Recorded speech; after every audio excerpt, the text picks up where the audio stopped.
Sugih tanpa bondo, didaya tanpa aji, trimah mawi pasrah sepi pamrih tepi ajri. Sugih tanpa bondo, didaya tanpa aji, trimah mawi pasrah sepi pamrih tepi ajri.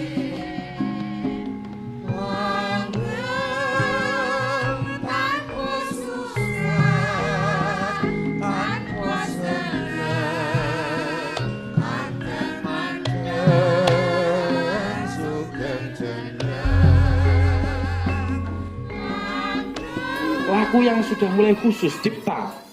Setelah tahu rasionalisasinya, kemudian dari disiplin jasmani kehendak yang sudah dikendalikan,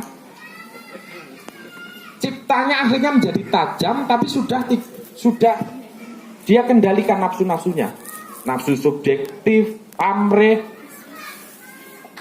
kemudian godaan-godaan pamrih yang lebih kompleks ya dari pikiran. Itu akhirnya dia bisa mengenali kenyataan.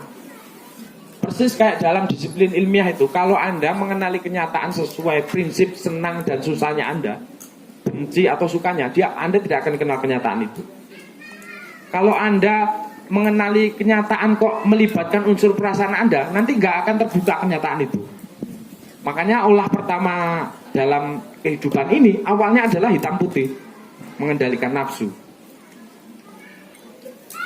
Pokoknya nggak usah nyuri, pokoknya nggak usah berzina dulu. Yang penting dikendalikan, didudukan ini, ciptanya tajam. Dengan cara itu Anda sampai pada jiwa Anda atau jiwa Anda itu harus Anda bersihkan dari unsur-unsur yang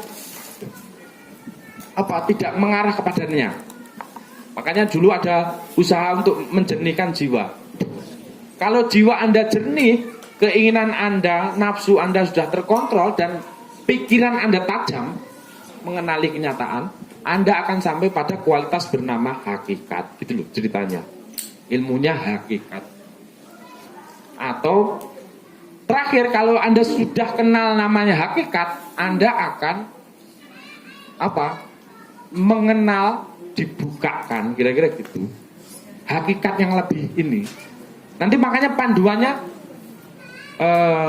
karso, cipto, jiwa, dan roso. Makanya fakultasnya nanti tertinggi roso. Jadi hatinya sudah jernih, nafsu-nafsunya sudah terkendalikan, pikirannya tajam. Nah, dari kualitas itu nanti masuk ke rasa yang paling dalam. Saya ingin tunjukkan bahwa kata rasa itu diserap dari bahasa kata sir. Saya ingin tanya, kata ngesir, misalnya saya ngesir kamu, itu dari kata apa? Kata sir. Sir. Ya. Ada di dalam bahasa Indonesia namanya naksir. Naksir. Itu kira-kira kata dasarnya apa naksir? Sir. Dia bukan berasal dari kata taksir. Kalau taksir itu mengira-ngira kan? Enggak ada hubungannya itu. Itu hanya terjemahan dari bahasa Jawa ngesir jadi naksir gitu. Sir itu apa? Rasa terdalam. Sir itu kata ini, kalau dalam sufi kan fakultas paling dalam itu, dalam kolbu itu namanya sir. Nah, sir ini secara bisiril fatihah misalnya, secara harafiah artinya itu rahasia. Atau kalau dulu dicemahkan bukan rahasia tapi rahsya. Kemudian jadi belakangan jadi rasa itu.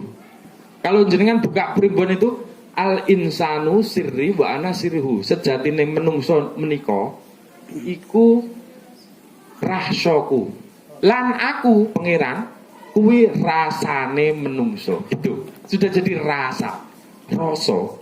Ilmu rasa itu ilmu tentang sir, tentang fakultas batin paling dalam yang menangkap berusaha kenyataan.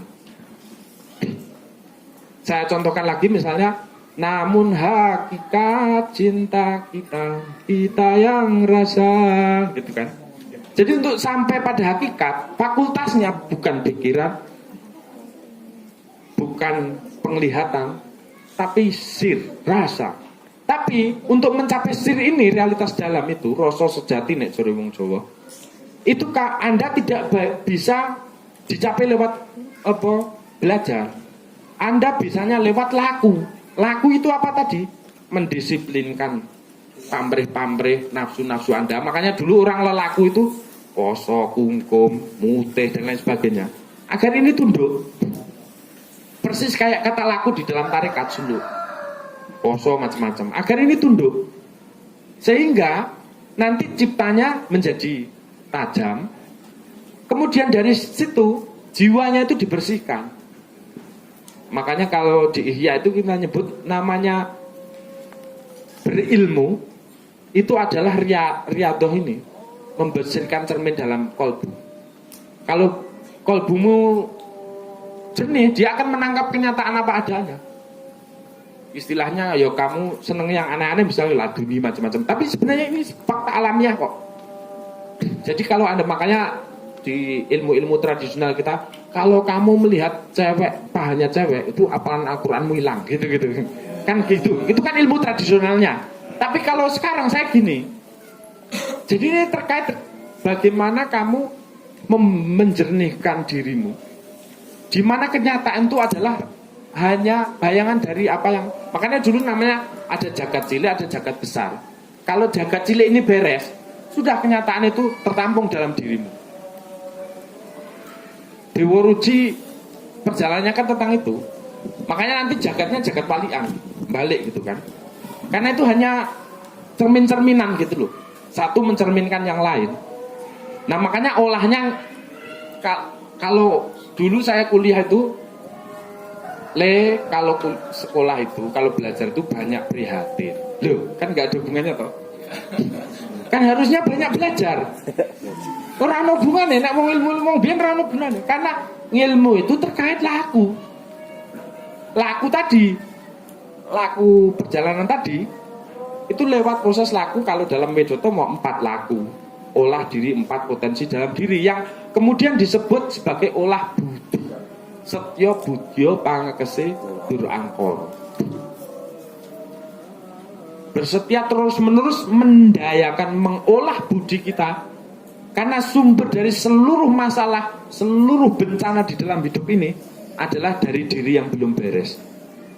Kira-kira gitu. Nah, ilmu adalah laku untuk menjernihkan ini. Dan dengan cara itu kamu akan terbukakan sendiri kenyataan. Pamrihmu sudah kamu ini. Kamu melihat kenyataan sudah jernih. Ada orang mobil lewat, kalau kena pikiranmu ruwet, sombong. Wis duwe mobil pamer tuh. Iki kenyataan loh, faktual gitu. Kok ini bisa ditempeli kayak gini? Mesti nggak beres ininya. Jadi kenyataan dari dulu itu sudah benar. Yang tidak benar itu ya kitanya yang menangkap kenyataan tadi. Kira-kira gitu. Nanti kalau jenengan belajar Kawruh Jiwa Surya Mentara, nah itu diberesi dulu itu yang di sini. Karena semuanya itu sudah benar sebenarnya. Kira-kira gitu. Itu namanya nanti tauhid irodah kalau menurut saya. Menegakkan ini kehendak, mengawasi karep, nyawang karep. Nah dari proses itulah saya merasa bahwa ini warisan besar. Islam Jawa ini warisan yang kalau saya ringkas itu kira-kira gini. Ilmunya orang Jawa itu ilmu mulat sariro, ngulati sarirone diri, melihat dirinya sendiri. Man arofa nafsahu, faqad arofa rabbahu. Begitu. Nanti ada mawas diri, ada mulat sariro, ada pengawikan pribadi, nyawang karep, apa seluruhnya ilmunya ujungnya adalah mengenali dirinya sendiri. Dengan cara mengenali sendiri dalam proses sebuah laku, urip mok sak dermo laku, sak dermo nglakoni. Maksudnya apa? Mencari dari proses laku ini, tugasnya diturunkan di dunia ini sak dermo. Dermone apa? Dicari. Makanya suluknya lakonnya seseorang itu sebanyak orang di muka bumi ini. Dia harus mencari amanatnya Tuhan itu untuk apa?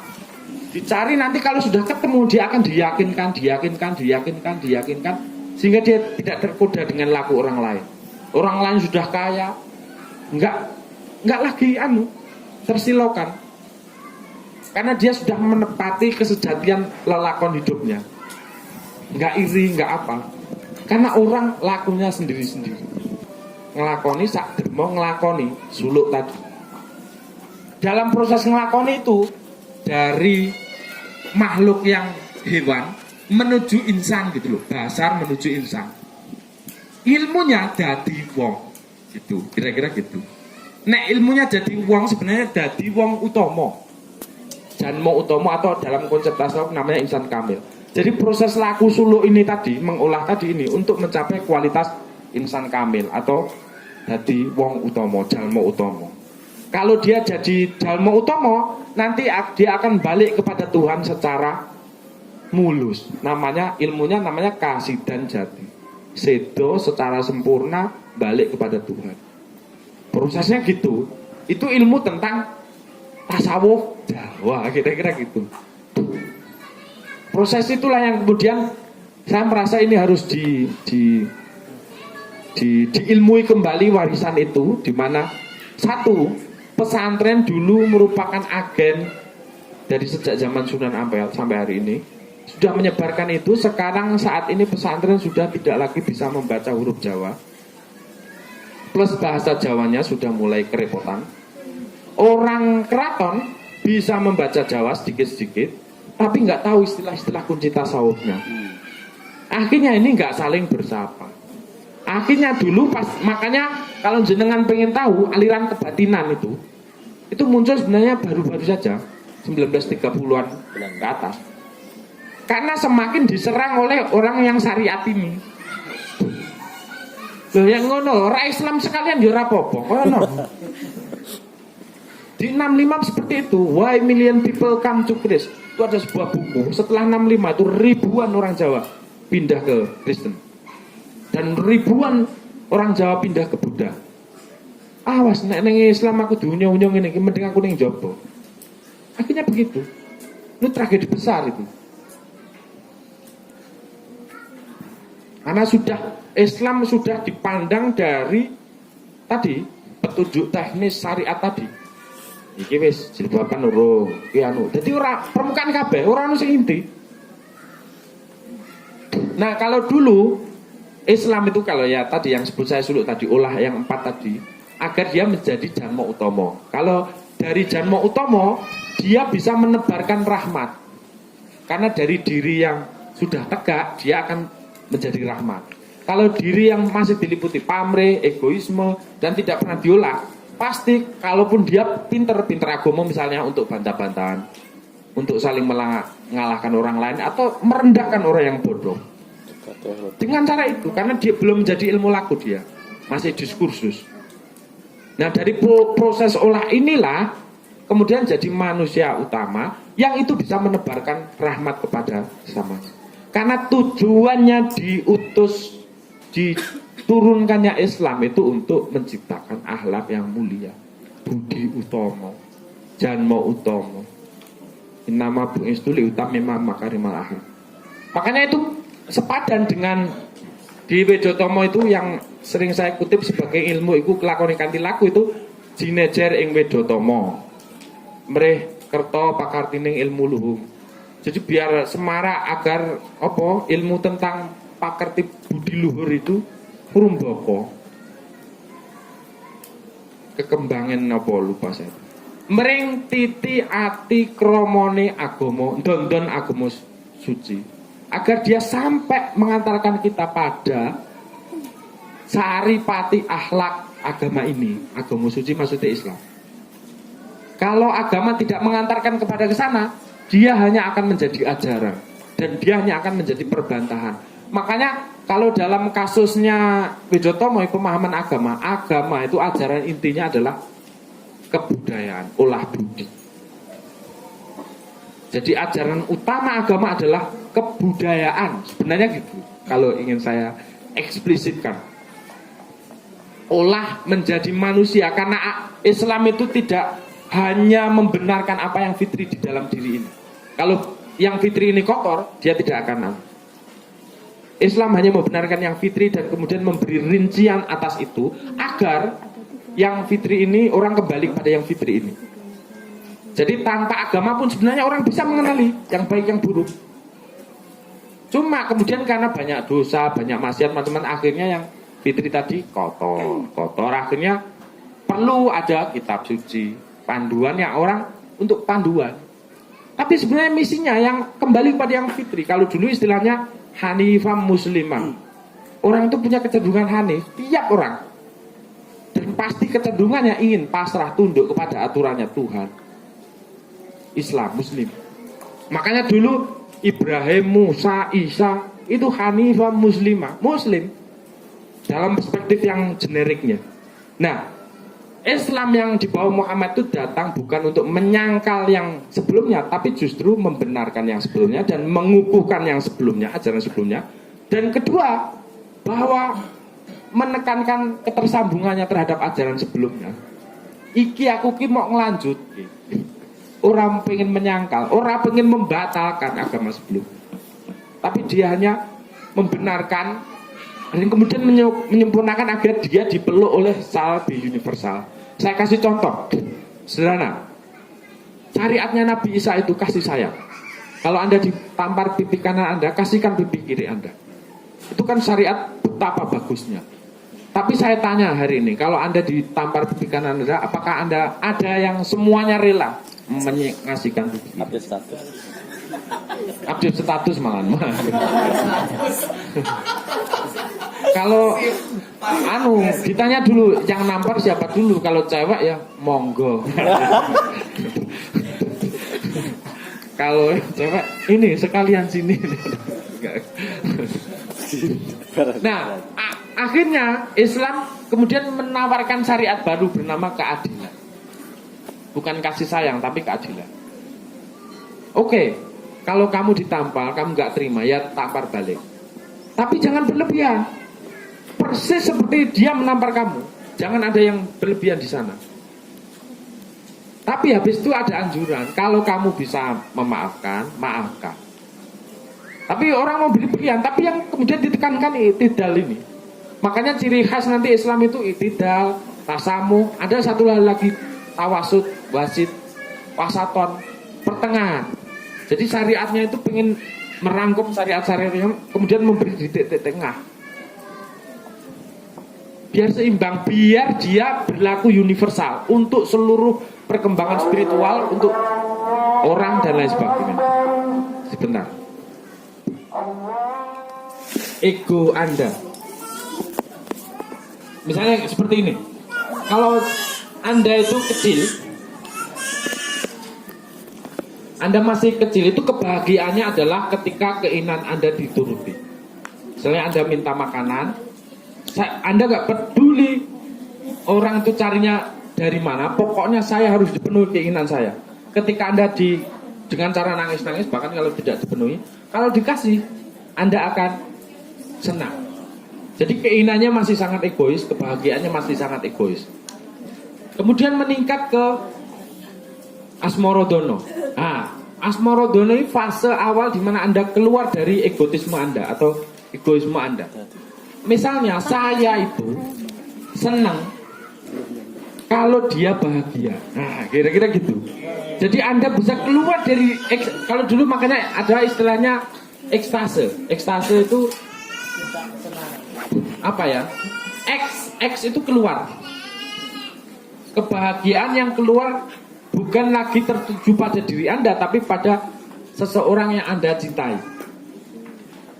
Jadi makanya kalau ada seorang pacar kok jiwit Anda itu kan sakit. Tapi kalau yang cowok mesti ya enggak.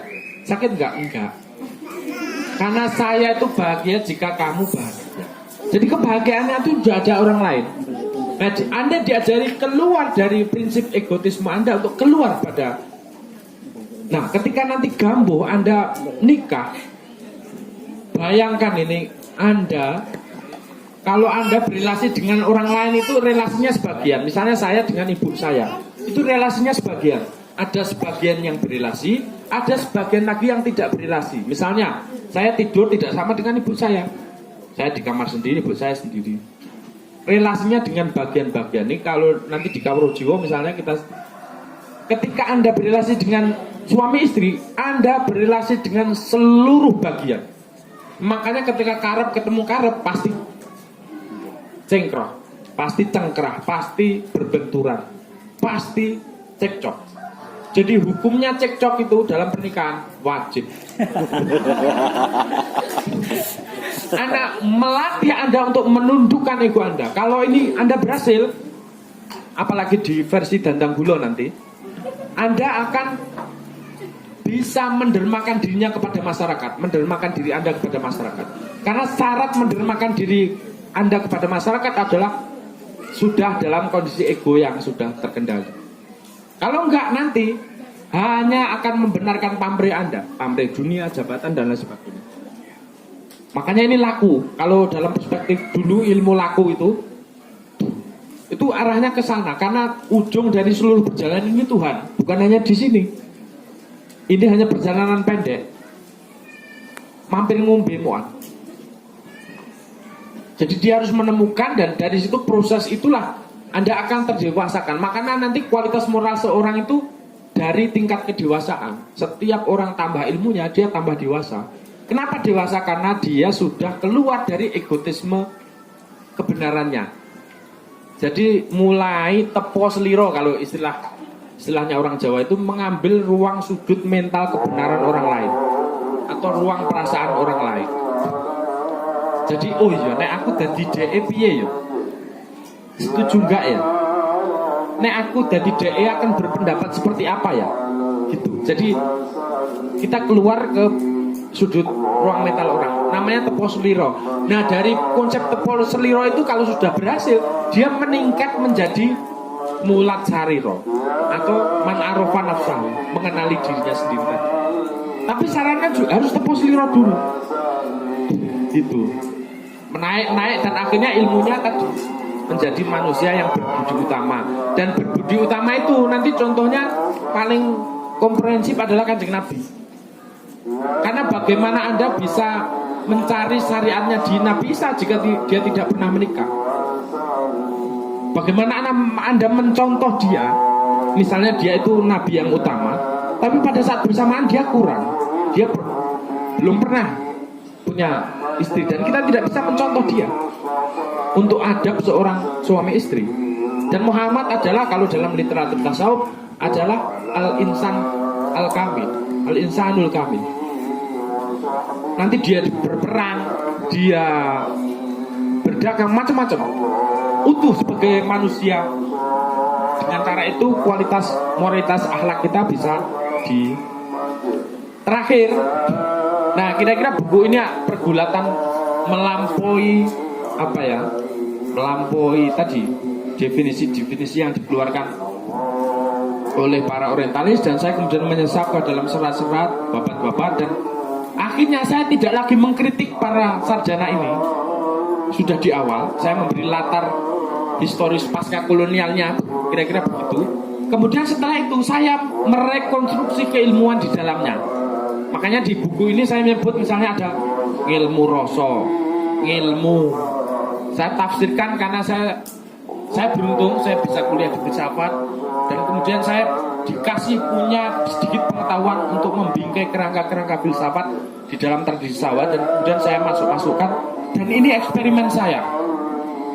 Jika teman-teman, makanya mohon jika teman-teman berminat misalnya silahkan dibaca, dan dari proses ini saya ingin berdialog pada teman-teman yang juga sedang berproses, sedang menggali ini, agar dari ruang dialog itu saya mendapat banyak masukan dan menyempurnakan proyek-proyek saya ini yang di sini.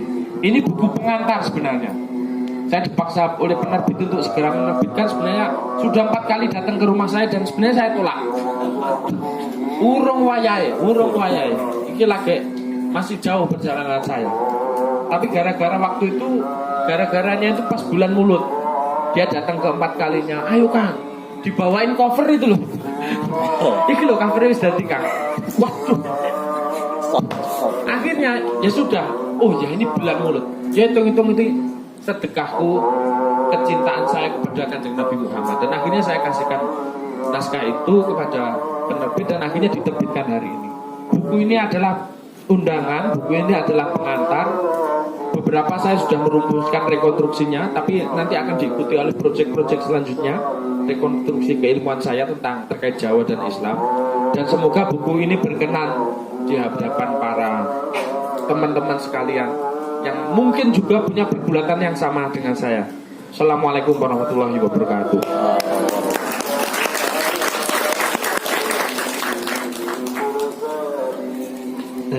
Oke.